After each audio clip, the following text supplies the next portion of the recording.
పైకి పంపిస్తా ఉన్నారు డబ్బులు మిగతాది. ఏ నియోజకవర్గంలో చూసుకున్నా కూడా విచ్చలవిడి పేకాట క్లబ్బులు.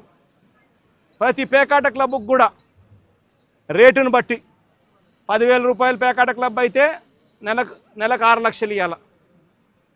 5 లక్షల రూపాయలు పేకాట క్లబ్ రన్ చేసేది అయితే ఏకంగా వెస్ట్ గోదావరి జిల్లాలో అయితే ఏకంగా ఒక పేకాట క్లబ్బుల్లోనే ₹1 కోటి ఇస్తున్నారు. విచ్చల విడిగా కరప్షన్ జరుగుతూ ఉంది. పోలీసుల సమక్షంలో, పోలీసుల ఆధ్వర్యంలో మాఫియా ఫామ్ చేసి ప్రతి నియోజకవర్గంలో జరుగుతాను.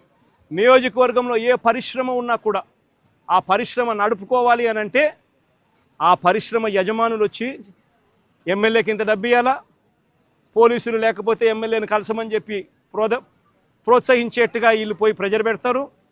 ఎమ్మెల్యే మనుషులను పంపిస్తారు. ఫ్యాక్టరీలో ప్రొడక్షన్ ఆగిపోతుంది. ఆ ఎమ్మెల్యేను పోయి యాజమాన్యం పోయి కలిసి ఆయనకు తులమో ఫలమో చేతిలో పెట్టాలా నెల నెల. అందులో ఆయన ఎమ్మెల్యే ఎంత పెట్టుకుంటాడు, డిఐజీ ఆధ్వర్యంలో పోలీసులకు ఇస్తాడు. పోలీసులు కొంచెం పెట్టుకొని మిగతాది పెద్దబాబుకు చిన్నబాబుకు పంపిస్తూ ఉన్నారు. రాష్ట్రంలో విచ్చలు విడిగా కరప్షన్ జరుగుతూ ఉంది. కళ్ళ ఎదుటే కనిపిస్తూ ఉంది. కానీ ఇంత కళ్ళ ఎదుట ఇవన్నీ కూడా కనిపిస్తూ ఉన్నా కూడా ఎవ్వరూ కూడా మాట్లాడకూడదు. విచ్చలవిడిగా భూములు శనిక్కాయలకు బెల్లాలకు అమ్మేస్తారు. ఇలా కావలసిన వాళ్ళకు. వీళ్ళకి నచ్చినోడు ఎవడన్నా ఉన్నాడంటే 99 పైసలకు భూములు ఇస్తారు. వీళ్ళకి నచ్చినోడు ఎవడన్నా ఉన్నాడు అని అంటే ఏకంగా 30 ఏళ్ళ కాంట్రాక్టు, 40 ఏళ్ళ కాంట్రాక్టు రూపాయిన్నర ఇస్తే చాలంటారు.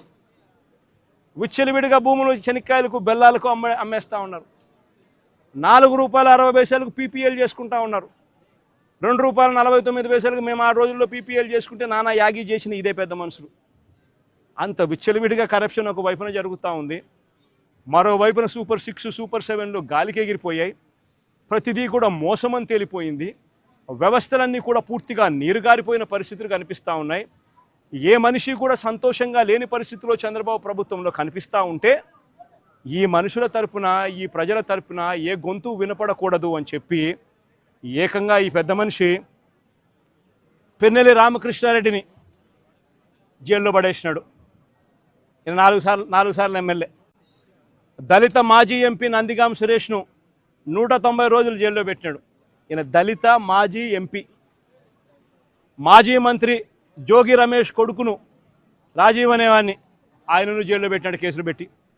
వల్లభనేని వంశీని ఒక కేసు అయిపోయిన తర్వాత మరో ఒక కేసు చిత్రహింసలు పెడుతూ జైల్లో పెట్టారు ఈ పెద్ద మనిషి. ఎంపీ మిథున్ రెడ్డిని కేవలం పెద్దిరెడ్డి రామచంద్రారెడ్డి చంద్రబాబు నాయుడును ఆయన కాలేజీ టైంలో ఈయన ఇద్దరు కాలేజీలలో స్టూడెంట్గా ఉన్నప్పుడు ఇద్దరు కలిసి చదువుకున్నారని, ఆ కలిసి చదువుకున్నప్పుడు పెద్దిరెడ్డి రామచంద్రారెడ్డి చంద్రబాబు నాయుడు చెప్పుతో కొట్టినాడు అని చెప్పి. అంతే. పెద్దిరెడ్డి రామచంద్రారెడ్డి చిన్నప్పుడు చేసిన ఆ చిన్న గొడవ చంద్రబాబు నాయుడు మనసులో ఎంతగా నాటుకొని పోయింది అంటే ఏకంగా పెద్దిరెడ్డి రామచంద్రారెడ్డి కొడుకును ఎట్ట తిరిగి జైల్లో పెట్టాలా, పెద్దిరెడ్డి రామచంద్రారెడ్డికి మనక్షోభ కలిగించాలా అని ఎంత సేడిస్టిక్గా ఆయన వ్యవహరిస్తూ ఉన్నాడు అని చెప్పడానికి ఇదొక నిదర్శనం. కాలేజీ టైంలలో గొడవలు జరుగుతూ ఉంటాయి, కొట్టుకుంటూ ఉంటారు. పిల్లోళ్ళన్నా కొట్టుకోకుండా ఉంటారా? పిల్లోళ్ళన్నప్పుడు చంద్రబాబు నాయుడు ఉడుకు రక్తంలో ఉంటాడు, మా పెద్దిరెడ్డి రామచంద్రారెడ్డి అన్న ఉడుకు రక్తంలోనే ఉండింటాడు. తపానాలు పీకింటాడు. ఏం తప్పేముంది? ఆ టైంలో జరిగింటాయి. ఆ జరిగిందాన్ని గుర్తుపెట్టుకొని సేడిజంగా ఇన్ని సంవత్సరాల తర్వాత కూడా ఆయన కొడుకును కూడా జైల్లో పెట్టించాలని చెప్పి ఇంతగా తాపత్రయపడతా ఉన్నాడంటే చంద్రబాబు నాయుడు. ఈయన మనిషిలోని విషం, ఈ మనిషిలోని రాక్షసత్వం ఎంతగా ఉంది అని చెప్పడానికి ఇదొక నిదర్శనం. మరొకరు చెవిరెడ్డి భాస్కర్ రెడ్డి. పాపం చెవిరెడ్డి భాస్కర్ రెడ్డి ఏం తప్పు చేసినాడో నాకైతే తెలియదు. కేవలం ఆయన చంద్రగిరి కాన్స్టిట్యున్సీకి ఎమ్మెల్యే కావడం. ఇదే చంద్రగిరి కాన్స్టిట్యున్సీ చంద్రబాబు నాయుడు సొంత కాన్స్టిట్యున్సీ. ఇదే చంద్రబాబు నాయుడు సొంత కాన్స్టిట్యున్సీ చంద్రగిరిలో 1983లో 1978లో ఆయన కాంగ్రెస్ పార్టీలో మంత్రిగా ఉండి పోటీ చేసి 17,000తో ఓడిపోయినాడు చంద్రగిరి కాన్స్టిట్యున్సీలో 1983లో. ఆ తర్వాత ఆయన ఓడిపోయి మళ్ళీ వాళ్ళ మామూలు కాళ్ళు పట్టుకొని గడ్డం పట్టుకొని మళ్ళీ 1989లో తెలుగుదేశం పార్టీలో చేరి అక్కడ రాజ్యమేలి కుప్పం అనే నియోజకవర్గాన్ని, బీసీలు అధికంగా ఉన్న కుప్పం అనే నియోజకవర్గంలోకి వెళ్ళి పోటీ చేస్తూ ఉన్నాడు.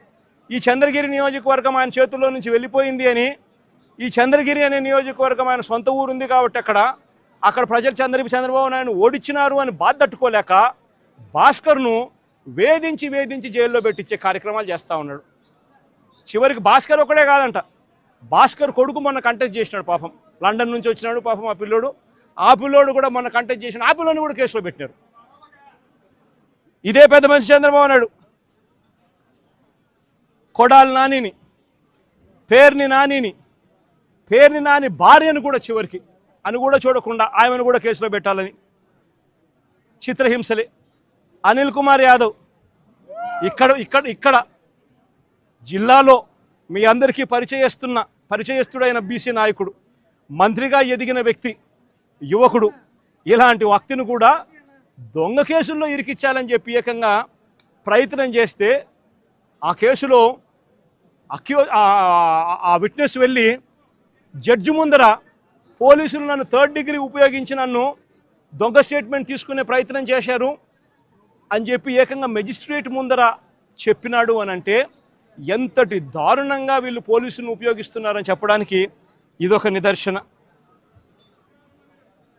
జోగి రమేష్ మరో బీసీ నాయకుడు, సజ్జల రామకృష్ణారెడ్డి మా పార్టీలో మరో సీనియర్ నాయకుడు, ఆయన కొడుకును కూడా వదలడంలా, ఆయన కొడుకును కూడా భార్గవరెడ్డి అనే ఆ పిల్లని కూడా వేధించే కార్యక్రమే.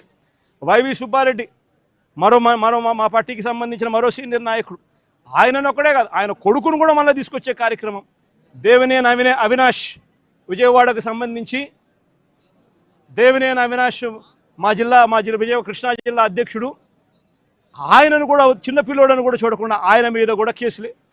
తలసిల రఘురాం, అంబటి రాంబాబు, అంబటి మురళి, విడుదల రజని, దళిత ఎమ్మెల్యే చంద్రశేఖర్, బూచేపల్లె శివప్రసాద్, ఉషశ్రీ చరణ్, తోపదుర్తి ప్రకాష్ రెడ్డి, మాజీ ఎంపీ గోరంట్ల మాధవ్, మేరుగ నాగార్జున్, దాడిశెట్టి రాజా, అబ్బాయి చౌదరి, సుధీర్, సత్తెనపల్లె మన తరఫున పోటీ చేయబోతా ఉన్న క్యాండిడేట్, లేళ్ల అప్పిరెడ్డి, గోపిరెడ్డి శ్రీనివాసరెడ్డి, సిదిరి అప్పలరాజు, మరో బీసీ మంత్రి ఉప్పాల రాము, మన ZP chairman Uppala Harika husband, Mondithoka Arun మన పార్టీకి సంబంధించిన ఎమ్మెల్సీ దళితుడు. ఈ నాయకులందరి మీద కూడా తప్పుడు కేసులే. మా ప్రతాప్ అన్న కూడా ఇక్కడే ఉన్నాడు. ప్రతాప్ అన్న కూడా మీద కూడా ఇంకో తప్పుడు కేసు. ఇవి కాక ఇతర నాయకుల మీద, ఇతర కార్యకర్తల మీద సోషల్ మీడియాలో చంద్రబాబు నాయుడు గారి ప్రభుత్వం చేస్తూ ఉన్న అన్యాయాలను ప్రశ్నిస్తూ ఉన్న వాళ్ళ మీద కొన్ని వేల సంఖ్యలో కేసులు పెడతా ఉన్నారు, హరాస్మెంట్ చేస్తూ ఉన్నారు.